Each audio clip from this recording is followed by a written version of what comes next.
Ladies and gentlemen, introducing the one-man architect, constructor, destructor, and purveyor of the sonic terror we know as Drainbow, Nick Sarcophagus. Welcome. All right.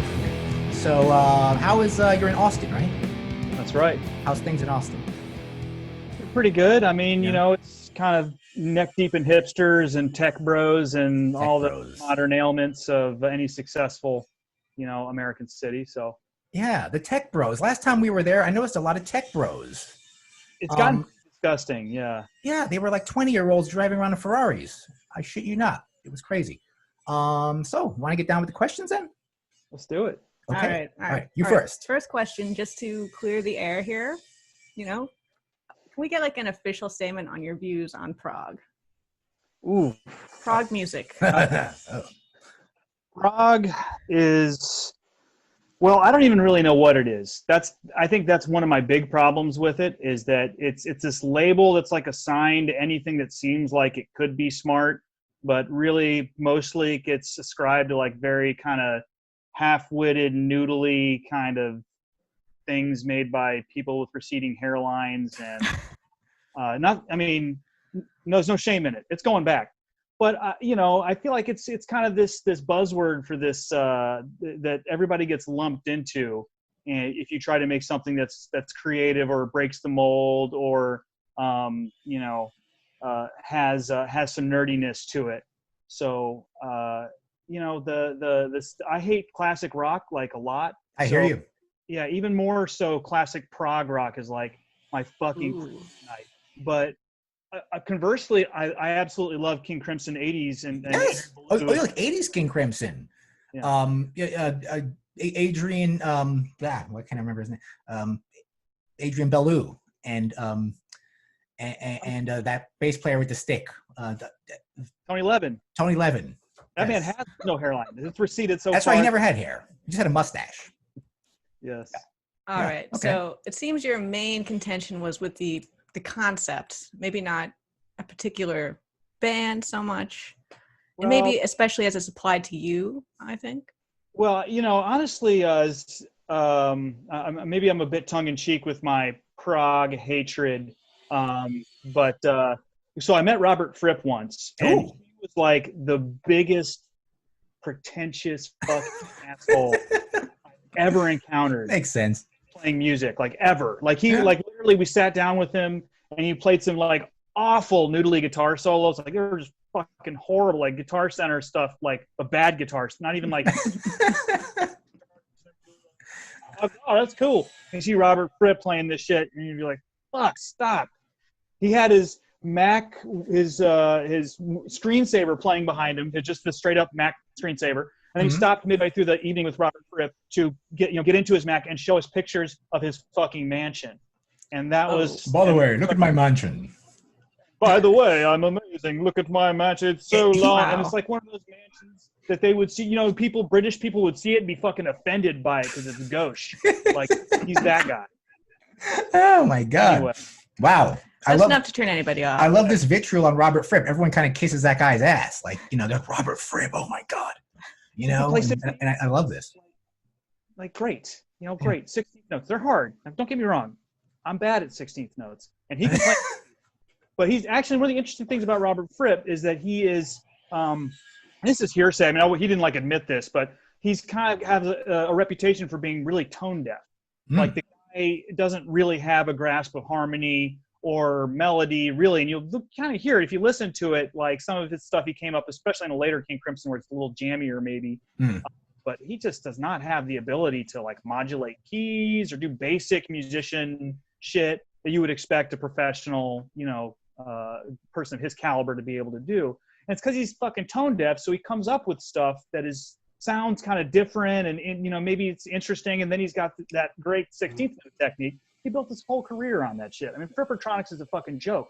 He built his whole career on 16th notes and being tone deaf. So God bless him. He's got a mansion. I mean, a lot of rock icons use. Like he worked with David Bowie, Peter Gabriel, or I mean, like everyone, right? Yeah. I mean, just, like he's got an incredible stable of people that he's worked with. I'll give him that. Like, incredible. He has some kind of YouTube channel now. I see it like on my feed once in a while. He's there in his mansion, like playing his thing, and you know, being like, "I am so great. I'm Robert Fripp." So There you go. If you're tone deaf, don't give up. don't That give could up. be you. Yeah, it could, it could benefit you maybe. You could do So, anything. You could. It doesn't matter. Yes. It does, tone is what are keys anyway? What is all that? These constructs. I don't know. It doesn't mean anything. All right. Yeah. So, all right, let's move on to the next question. What are your musical influences? This is a very broad question, but where do you want to start with that? Well, I think, honestly, Oingo Boingo and Danny Elfman, obviously, Really? huge influence. Oingo Boingo in particular. Mr. Bungle even more so, just because they kind of took Oingo Boingo and they kind of made it edgier and more modern. And out of that whole web of mimicry group of musicians was very influential, and especially Trey Spruance going on to Secret Chiefs 3, and some of the people that he got involved with like a Stratosphere and Sleepy Time Gorilla Museum. So a lot of California, Oakland, Northern California stuff I think was really big. I grew up on a lot of Florida death metal. And, of course, the Norwegian shit that was happening. And I was a 90s kid, so, got into grunge. And I think Frank Zappa also was in there big time, too. I got into him big time in college.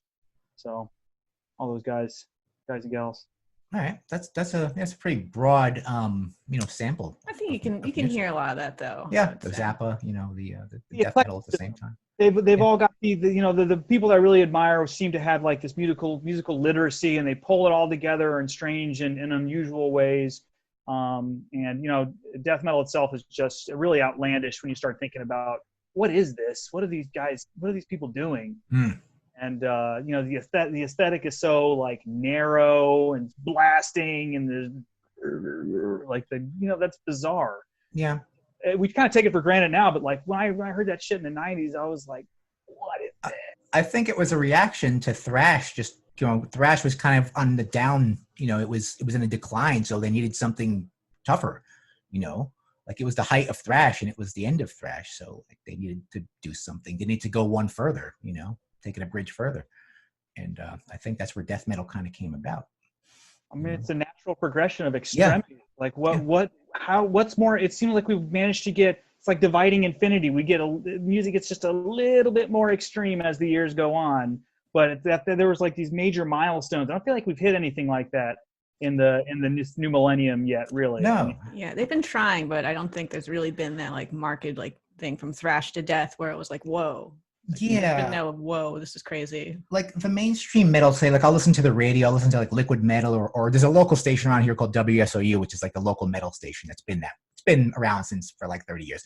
And the kind of music they play on it is really this like almost, I don't want to call it deathcore or metalcore, but it's like there's no riffs anymore. It's literally just rhythms, like syncopated rhythms of chunks. They're tuned down too low. They're tuned down to like Z, and I don't know what that kind of music is. I don't know what to call that, but it's not music. Like it's just anger pounding. Yeah, it's like where insert music here. I mean, I'm familiar with the style. Like I try to curate. I mean, I honestly like I have about 5 albums a year spaced in my brain. That's about what I can really absorb. Yeah. So it's incredibly limited what I actually listen to. But I kind of hear a lot of this stuff that's metal. And I'm just like not fucking interested, not even remotely. And I feel kind of a little guilty about that because that's what the kids are. This is what they're making. This is what they are seeing. This is what's happening. And I'm just a fucking dinosaur off there making. I feel the same way. So what do we got next? You want to ask that question? Yeah. So Drainbow. Metal Archives, we're historians here, so we like accuracy. It says you started that in 2007, first demo 2018. You want to just like give a little background there? Yeah, your origin story. So I made like some really, really terrible demos back when I had pirated Ableton's like 3.0 or something. Yes, I know. I can relate. And I made some just miserable shit, but it was very much the blueprint for what I went on to make a slightly less miserable shit 10 years later. But then there was a 10-year gap where I was kind of like doing other stuff. But I did, and there was actually a band in Athens, Georgia, a Drainbow band. We played some shows. nothing really legendary, but we had a couple good rippers and house shows and stuff, and a little bit of street cred. And then I moved away and went on and became a person. So you got to keep Drainbow for yourself. Yeah, it was always my vanity project. Even when it was a band, I was making all these demos and manipulating people and yeah. You're originally from Athens? No, I lived there in 2003 to 2009. So I grew up in Appalachia and Southwest Virginia. Okay. Yeah, Athens, that's another place where there was a music scene anyway. That was a place known for music as well, in the 90s, if I remember, So, yeah. Let's see. So are we done with that question or? Sure. Yeah. What are we asking about? Oh yeah. So your one-man project, is that just like a result of, your own personal inclinations, your reaction to whatever the Austin scene is around you, or your participation or non-participation? I mean, it's a matter of necessity. Unfortunately, I have double full-time job, and I have a young daughter, and I just don't have time to be out on the scene fucking about. I got to get up at 7 a.m. every day and along, and and also Austin, we kind of moved here, and I got a job, and then the people that we knew that lived here, they all immediately moved away to New York City to go be much more glamorous. So then, wife and I were like, "Hey, Texas." And it's taken a long time, especially on the having the kid running around. We're meeting other families with kids, and they don't have guitars, and it's no longer okay to be like, you don't have guitars, I don't want to know you, because we need to socialize our daughter a little better than I was socialized. So not really on the scene here. I know a handful of people. I started going to shows again a couple years back, and then COVID happened. And, so, we're all one-man bands now, pretty much. You're ahead of the curve. Yeah, you're ahead of the curve, right? It's our age. It's my era. Yeah, right? So talking about one-man bands, is that the way of the future? I mean, a lot of people are doing that, it seems. Well, it's incredible how powerful the digital tools that are out there now. I mean, you can pretty much make, if you're, experienced and have a little bit of equipment, you can make studio quality work in a home office. I'm not going to say I'm doing that, but it's possible. And the quality of samples, the amount of different velocity triggers, and the bit depth of samples, basically people in the studio are taking drums, and essentially when they're mixing them, they're sampling them now. Just triggering samples, right? That's the way a lot of people do it. So there's no fucking reason that you need all these elaborate setups and studio setups and live rooms and drummers. Drummers. Fuck drummers. We progressed past the need for drummers. Yes. Fuck them. They never show up. They never pay any money. They are useless. I know. They drink all the beer. They get like 3 plates at the barbecue. Drummers. Yes. And they make you pay for it. Yeah. I've worked with them all my life, and around here there's no drummers available. Like there's no, if you want to have a band around here, good luck finding a drummer. It's nearly impossible. There's too many guitar players. What? Where are you? Oh, we're in New Jersey, northern New Jersey, outside of New York City. 10 minutes outside New York City. So yeah, I grew up here. I've been here all my life. You are from? I'm from Vermont. Originally. This isn't our interview. Yes. All right. So, so it's, the scene around here in North Jersey, it's kind of like dead. It's just like, there's not a lot coming out of it these days. Not ever since the Misfits, it hasn't been happening. I don't know. It's just, the quality of bands around here, there's nothing groundbreaking coming from here. Well, if you're from there, you're going to go to New York City to make your name, right? Yeah, where there's some shit going on. Yeah, it's that simple. Colin Marston personally, you can get involved in some stuff. Right. It's that's just the way it's. We don't. It's a lot of politics around here. There's a lot of gatekeeping. All right. So I see recently you announced that you got a gig to score a short film. Congratulations on that. Would you say, is that part of your goal universe here? Is this or is this just an ever expanding opportunities coming your way? What is your end goal here for Drainbow? I mean, my end goal is to have a live band and tour and be famous, and really not be famous. I want to be completely unknown, but make money and not have to have a job. Right. That's a like a Sounds good. a reasonable goal. Right. Reasonable. Because doing the whole famous thing, like I don't think that's that easy. Like being at that level, like I don't think a lot of people can handle that. Like I'm afraid of success myself. It's I mean, just even joining the Zoom meeting was difficult for me from an anxiety standpoint. So I don't think I'm ready for the cameras. But in all seriousness, though, I mean, soundtrack work is very appealing to me because it's, I mean, it seems like it's be less about writing and riffs and personality and blah blah blah, just experimenting and enjoying the craft for trying to contribute to somebody's project. This particular project is I actually have a personal connection with the filmmaker. He's my brother-in-law, so nepotism again. Yes. But he's quite a good little filmmaker, and he's made a bunch of stuff before. And some of his older work is a little darker, and I was kind of like, oh man, cool. Yeah. Stuff. But this is going to be a little different flavor, so more romantical. Yeah, I think your music is good for soundtracking. It's like it's got that chaos to it. Yeah, I mean, so how did you how did you record it? How long did it take for you to do that record? Oh God, it was about a year, maybe 9 months. And I had DB from Euphoriatic Studios help me a lot. He's just keeping me kind of oriented. He did mix a couple tracks kind of all on his own and when the thing that made it so time consuming is that I was writing and recording it at the same time, which is a terrible way to do it because it's great to be able to write it and record it and kind of demo it and make decisions and look at things objectively. But I was like writing it, recording it, mixing it, evaluating it all at the same time, which was just made the process take 8 times as long. I think that's what bands used to do, but they also had a lot of cocaine back then too. So I think that was how they did it. And they were also members, so they could be like, okay, bass player, now you do this shit. Yeah. You're done. 12 hours, that's it, buddy. Yeah, that's it, yeah. So for me, I'd do a track, and then I would, I'd lay the bass down, and then I'd do the guitar, and then I'd demo it, and I'd do another chunk on it, and be like, oh, I hear this, and then I got to go back and redo the bass. So I had to write it, and then I had to redo every part of it at different times, 2 to 3 times.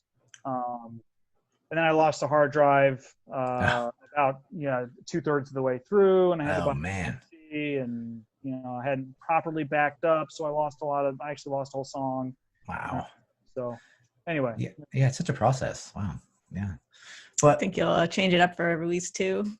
You've had some lessons. Yeah, I mean, my workflow's improved. I think I'm focusing a lot more on being like an actual better musician, so I can actually play a song from beginning to end potentially. Like I can't play any Drainbow song beginning to end. There's not a single song that's on any of the demos or anything that I can play from start to finish. Just too many notes. I mean, how do you remember all of them? You can't do that. It's not. Yeah, like how do you do that? You could write them down. No, you can't do that. No. I feel like there's 3 songs going on at the same time with each song. I feel like you recorded like one song, then another one over each other. Like that's how chaotic it is to me. Like I can't handle it. It's too much for me. It's a little too dense. So one of the things I've struggled with as a composer, and I think that's a very, from a musical, artistic critique standpoint, that's one of the things that annoys me about this layered approach with kind of composing this way. It's why I want to kind of take it back, work on songs, riffs, make sure they flow, learn to play it beginning to end, and then start to put it together and layer it to where it's a little bit more of a focused stand alone, because I think if a piece stands alone, I'll have less interest in putting shit on top of it to make it cooler, because it doesn't really work that way. But in my brain, it's like, oh, so much going on, it's cool. And I kind of want to take a step back from that and focus in, hone the songwriting, the cutting floor, leave a little more on the cutting room floor, maybe. Wow, it's a complicated process. Yeah, I mean, you think it's better than dealing with a band doing that? Like, imagine having to deal with like 4 people or something. Like, is it easier to deal with yourself, or just have to help? Well, I mean, I can't really imagine the collaborative songwriting process. It's been so long since I've played with another living, breathing human. And now with the distance, there's no rehearsal. There's no rehearsal space. None of that's going to be in the cards for quite a while. So, looking at trying to work on some remote collaborations, and that workflow is, it's not something I have a lot of experience with. But I think that's interesting because, rather than dealing with for life people who you're trying to like corral and direct and are having different ideas, which is, the churn and the foment of that creative flow together, really works when you've got a good chemistry. But when you have bad chemistry, and internally you have bad chemistry in your brain, it can be very, difficult and challenging to deal with people like that.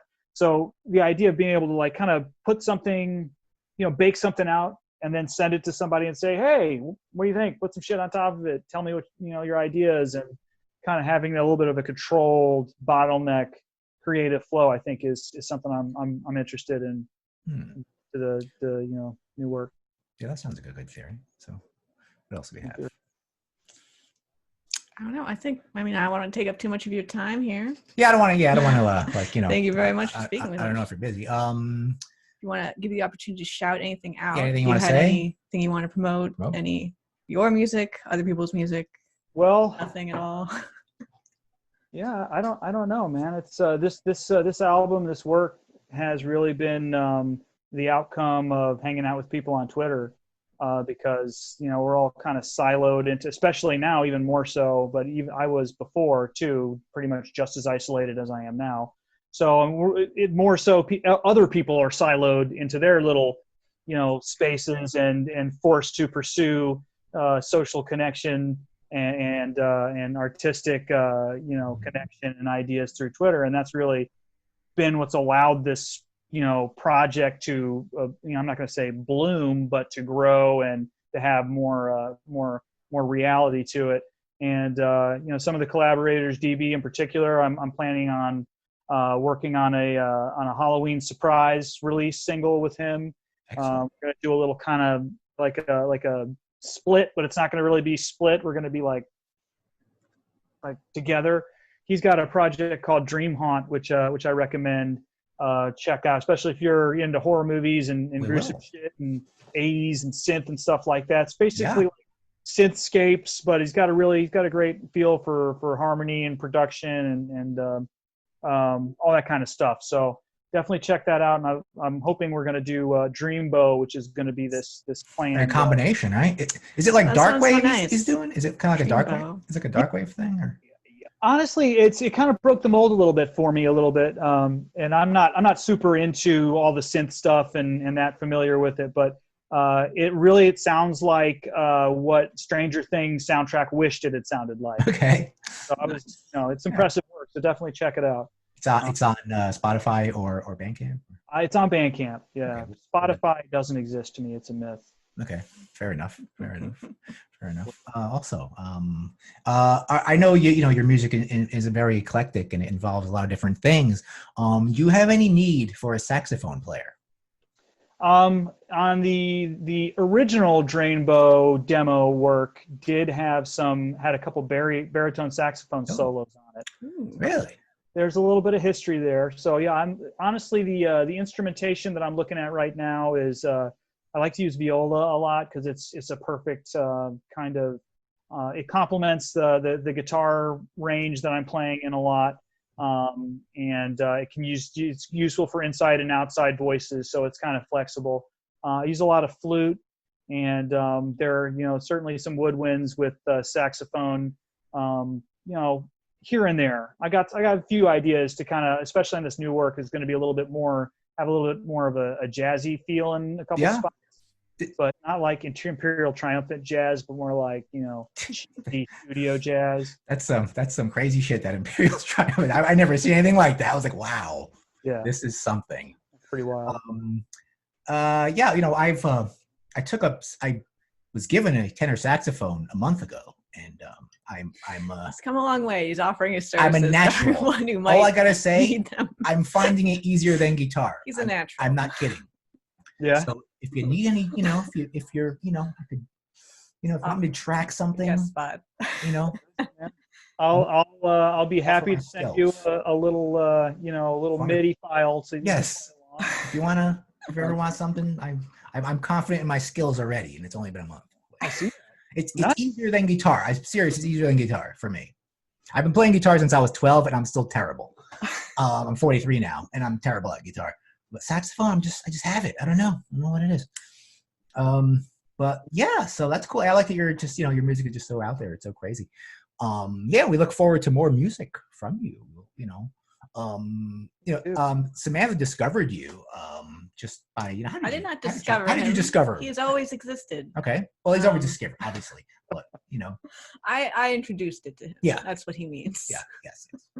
I think I sent you guys a promo, didn't I? Doubtful. Yeah, I don't think you did. Yeah. Okay. Well, kind of like we've been reviewing stuff very loosely for a while, and we kind of just started reviewing things more for real. So we didn't really exist to get a promo. I think at the time you might have been sending them. Yeah, I don't think we. Well, thank you for discovering me and going out of your way to actually find me out, hunt me down. I appreciate that. I think that's the goal of our review show, is to just find really obscure stuff, really interesting stuff, which you fall under. Any one man thing is just like, whoa, what is this? We love one man and two man things. Yes, that's our favorite. So I appreciate them more than real bands. Absolutely. That's where all the real freaks are in. Yes, the yes, it's the most interesting.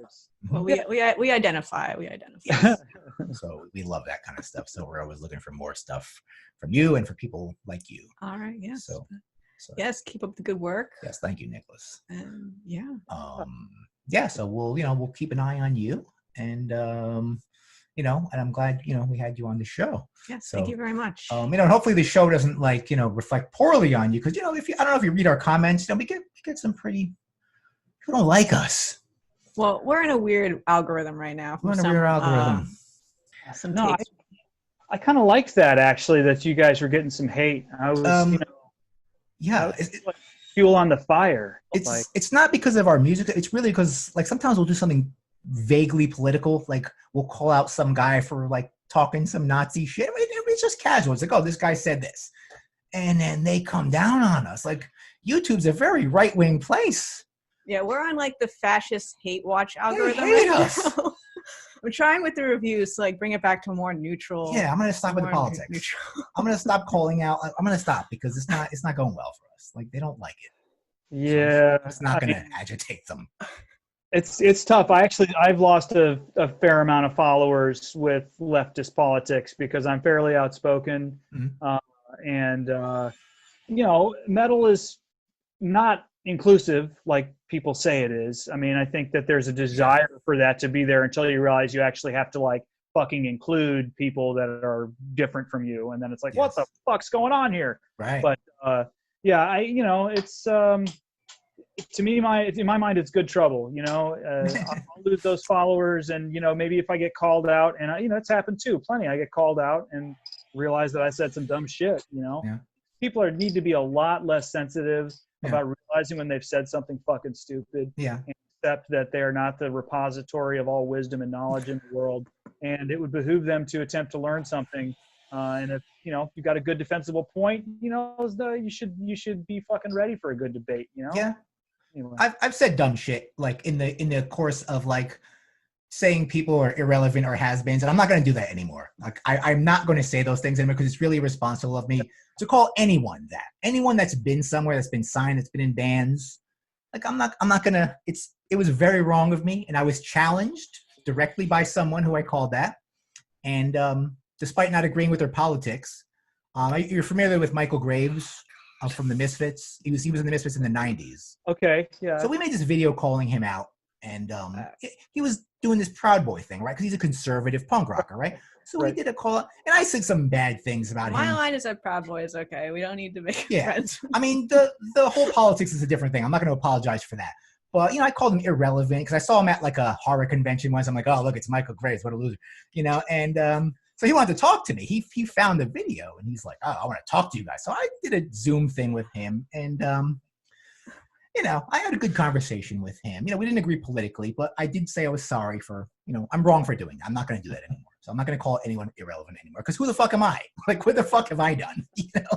How dare I say that? It's wrong. Therefore, I can never be more irrelevant than I was because I've always been irrelevant. That's right. But I have no right to say. This guy was in the Misfits when he was 20. Like, I got no right to. Well, that's interesting. So would you say that conversation with him was productive and relatively congenial?